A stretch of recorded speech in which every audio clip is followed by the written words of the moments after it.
Merci. Et dernière question, donc Edith Guignot. Pardon. Bonjour à toutes et à tous.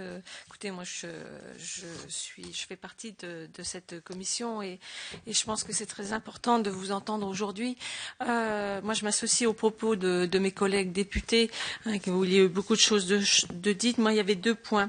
L'inquiétude, elle est forte en France face à la stratégie des grands groupes. Quelle est la coordination que vous avez au niveau national avec les syndicats face à ces stratégies-là, et est-ce qu'il y a une coordination au niveau européen?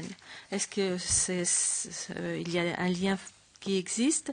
Moi, j'aimerais entendre, puisque j'ai donc des représentants de l'usine de Guignon à Péram qui sont confrontés aussi à des difficultés, puisqu'aujourd'hui il y a un plan de revitalisation et qu'on sait que à Péram a des visées en Italie, sur un site qui pourra effectivement déstructurer nos entreprises en France et donc en Bourgogne.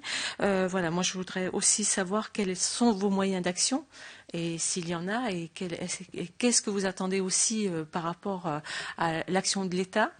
On a beaucoup parlé des emplois non pourvus, on a parlé de la jeunesse, et alors moi je pense que sur nos territoires ruraux, entre autres, on a une fidélité au travail, on a un savoir-faire, et souvent c'est de générations de familles, la transmission se fait entre parents et enfants, et qu'il y a une vraie volonté aussi de rester sur nos territoires, et qu'aujourd'hui on a voté une loi sur la refondation de l'école. Alors même si vous êtes pessimiste par rapport au recrutement des jeunes, on a mis dans cette loi, et je pense qu'on peut en être fier, les métiers, la formation, l'orientation dès le collège, et je pense que c'est important que l'entreprise vienne au plus près de ces jeunes, mais aussi que ce soit les salariés, parce que ce sont les salariés qui seront les meilleurs ambassadeurs de ces métiers, car il y a encore de beaux métiers.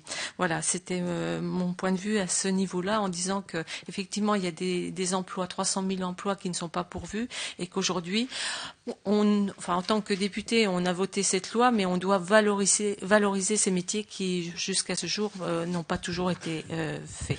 Merci.